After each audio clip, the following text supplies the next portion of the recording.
Germany, or Ecovolt Europe, that's located in Munich. And Dr. Gunther Bauer is our Chief Technology Officer, and he is also the inventor of this technology, and is also the inventor of Bluetooth, so a very heralded individual. I wanted to give you a little bit of a primer on auto batteries and commercial batteries. It's a very mundane business, but the problem is that you absolutely need it. And so therefore, this is something that is not recession,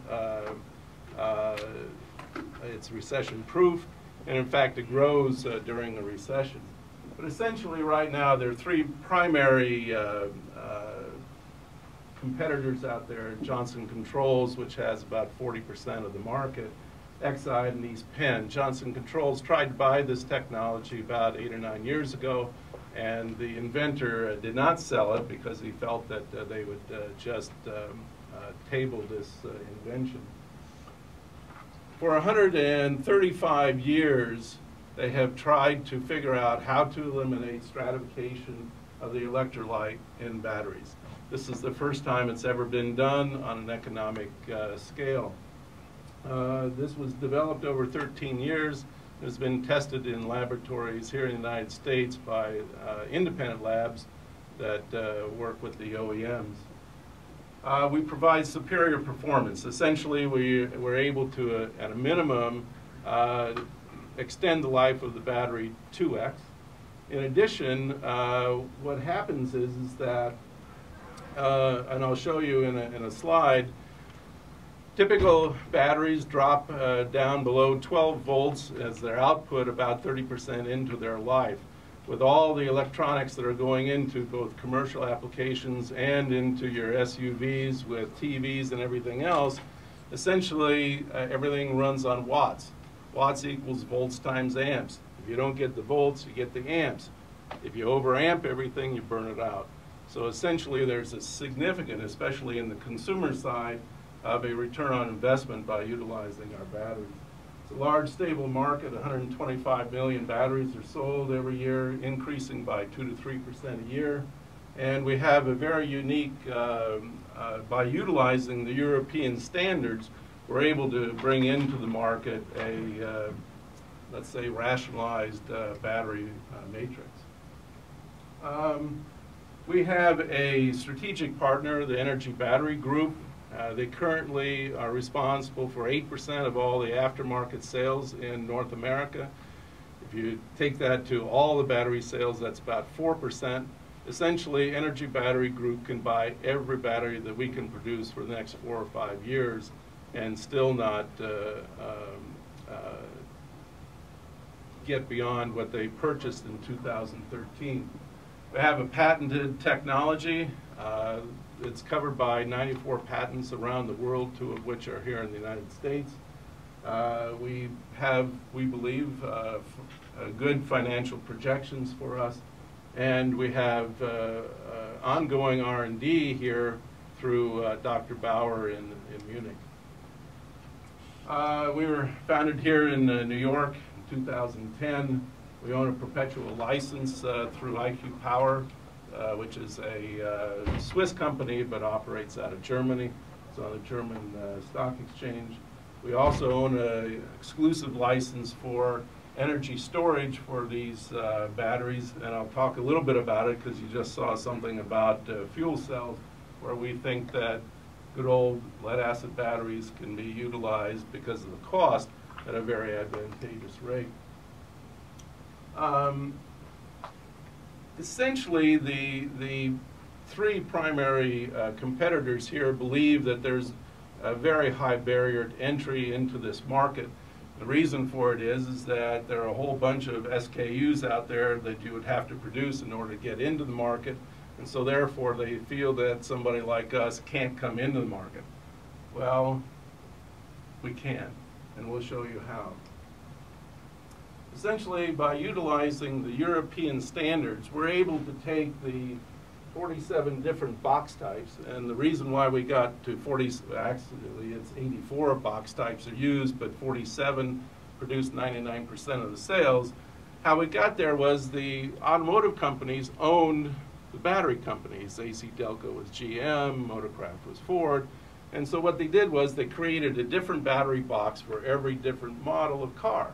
Why? That drove you into the dealer so that he would change the battery, and guess what? The service is going to find something else wrong with your car, change the oil, do all this other stuff. So it was a revenue generator, or a way to get you into their service organizations. Well, when the auto companies hit bad times, they sold their battery companies, primarily to Exide first. Then Exide went bankrupt, and all those were sold to Johnson Controls. But they perpetuated this situation of having all these box types. In Europe, the Germans did a good thing in really rationalizing the market. And in Europe, you have 10 boxes, 10 box sizes, 5 footprints, 2 heights, and the same width of every battery box. So by utilizing the European sizes, we're able to take the 47, which represent 99.3% of sales, and bring that down to 11 boxes and 18 SKUs. By doing that, what we do is, for the retailer who has all this space now allocated to batteries, we bring that down by over 50%, their inventory dollars by 50%, to service 100% of their customers.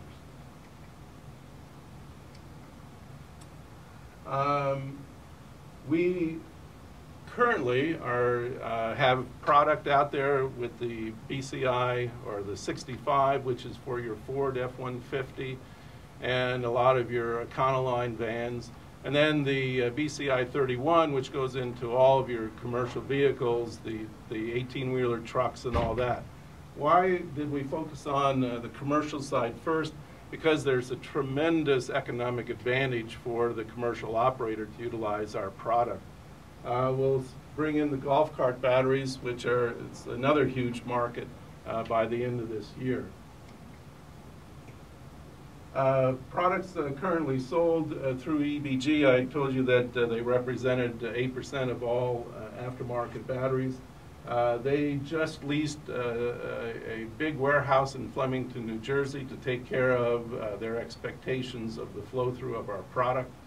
And also we set up a warehouse in Phoenix to take care of the West Coast, because it doesn't make sense to ship batteries from the East Coast to the West Coast. Currently, these are our current customers. The big ones are, we were able to get into Delta Airlines down in Atlanta for all their ground support equipment. That was a lot of work, but we got into Waste Management out in Denver and Phoenix. U.S. Foods, both on the East Coast and West Coast. MARTA, which is the bus transportation system for the city of Atlanta. Pepsi and Coca-Cola bottlers in Maryland. Cisco, 3 different subsidiaries of Cisco, and this group down here, which does all the transportation for the Wawa stores here on the East Coast. So we've actually had a very good luck. We're in every commercial enterprise that we've gone into, we've batted 100% in getting them to use our batteries. So that says something about the advantage that we have for our batteries. Our batteries are produced in Barranquilla, Colombia. We take advantage of the free trade agreements that we have down there, or with Colombia. It is a former Exide plant. The plant's owned by the group that owns all the Chevrolet dealers down in Colombia. We also utilize Dakar for our golf cart batteries. They're down in Ecuador. Essentially, they have a very good process there. Just wanted to talk a little bit about the technology. And as I passed around the inside of the battery, the technology is a very simple but elegant solution to the problem of circulating the electrolyte. What happens is, in your battery, when you buy it, it is only 60% efficient because of Mother Nature and gravity. You have two components of your electrolyte. One is sulfuric acid, the other is water. Sulfuric acid is heavier, it falls to the bottom of the battery, it never re-emulsifies. So essentially, you have no activity up in the top third, you have the optimal activity in the middle, and you have very corrosive, a lot of corrosion going down at the bottom. It never, ever, ever gets back to a homogeneous solution.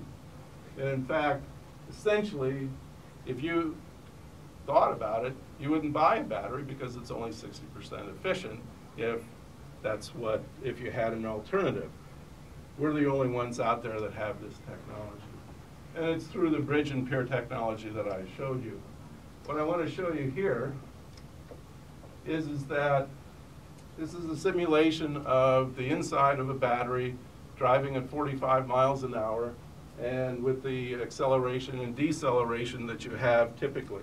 And we put these baffles in here to show that even if you put something into the middle of the solution, you never really get any mixing of your water here and your sulfuric acid.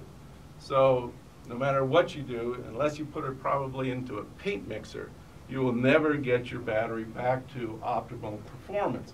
So what happens is that during the summer, your sulfuric acid boils, and as it boils, it starts to eat up your lead plates, and what Bauer came up with is utilizing the momentum of the vehicle to create wave motions that goes up against the bridge, comes down, and forces up the side of the battery. Like I said, very simple but elegant. Essentially, 1 hour's worth of driving circulates the electrolyte 100%. What we've done here, though, is to show that even with the plates inside the cell, you get an acceleration of the electrolyte up the side of the battery. By doing this, you keep your battery plates clean. By keeping them clean, you're now using the battery plates 100%. And by doing that, you extend the life of the battery. And in fact, these were two batteries that were in Germany, essentially in the same car. You can see that this one failed, and you can see the damage to the plates. This one, they took out about twice the life of the one on the left. You can see how pristine the plates are. So here's the slide that I was talking about with the volts. You can see here, these are two batteries, Johnson Controls and Exide. And essentially what happens is that they manufacture the batteries to get through the test so they can prove that, you know what, you're going to get 37 months of life out of your battery. But what they don't tell you is that about a third of the life, they stop dropping down below 12 volts. Well, as I said, watts equals volts times amps. If you're not getting the volts, you're getting the amps. And with all your TV sets and all the other electronics that go into the vehicle, especially on the commercial side now with all the 18-wheeler trucks, you start burning up your alternators, your starters, and the computers that are being used for fuel conservation. So this one slide here is what makes every sale on the commercial pitch. So these numbers were given to me by the CEO of a major bus manufacturer, and essentially he came to me after I was at a trade show, and he said, "My goodness, Mark, let's go over these numbers." Essentially what he said is that I'm going to get a return on investment on what typically is an expense in a commercial application. I'm going to give you a premium of 20%, which I wasn't going to complain about. If you just use $100 as the standard price, I'm going to save the second battery because I don't need the battery. I'm going to save the mechanics hour of putting that battery in. I'm also going to save servicing that bus out on the road. And also I'm going to save on the wear and tear of my starters and alternators. And as I've been out on the road talking to people, essentially they're saying, You save on inventory, you save on all the electronics, all the computers, and that's why Marta, Coca-Cola, Pepsi-Cola, US Foods, and Delta Airlines have put this in. Essentially, you get a 60% return on investment by using something that's typically an expense. So, just a very quick overview. The main thing is that there are over 110 million batteries sold in North America every year. So it's not something that there's a paucity of product. And as I said, it's increasing every year by 2 to 3%. If all we do is take the 2 to 3% every year, which means that Johnson Controls Exide and East Penn just sort of see their sales at the same level, we can become a $750 million to $1 billion company in about 7 to 8 years. And sales, as you know, sales of cars have been very robust lately. So essentially, we have revenue. We have approximately $500,000. I have a small amount of inventory. What I'm in the process of doing is raising money purely for inventory to get all the sales started. I'm kind of sprinkling the product around to a lot of establishments. establishments. Ultimately, I have talked to groups such as AutoZone, Advanced Auto Parts. Advanced Auto Parts is very interested in this, Pep Boys, and we can go that route as well. So we have believe that these numbers are very achievable just through the relationship with Energy Battery, and provides a very nice return on investment for everybody. Our working capital needs are really just for inventory and some of the molds for future product. So here's the working capital use of funds. And just a little bit about us. I've been sort of an entrepreneur for the last 15, 20 years. Our chief financial officer has worked in the battery industry.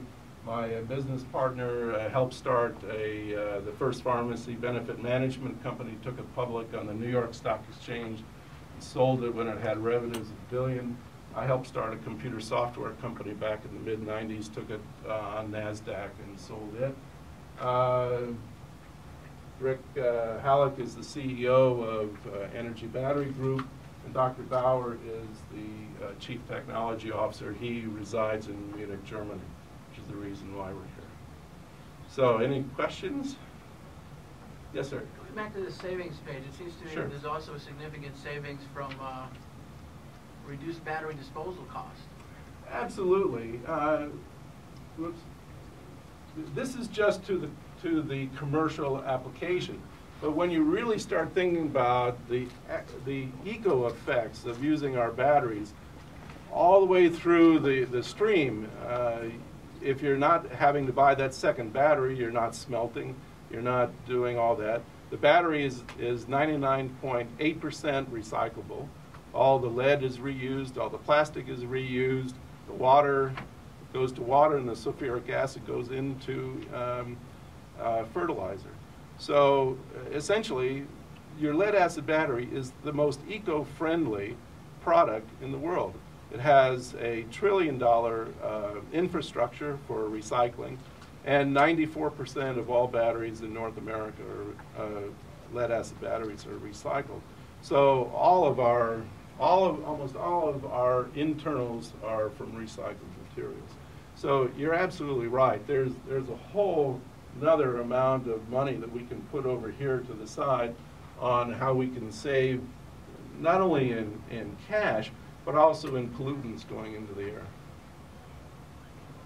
Any other questions? It's a mundane, stable product, but nobody has really ever been able to figure out how to fix that stratification of the electrolyte. This is the first time it's come out into the market, and we believe that this will really truly change the battery market. Thank you very much.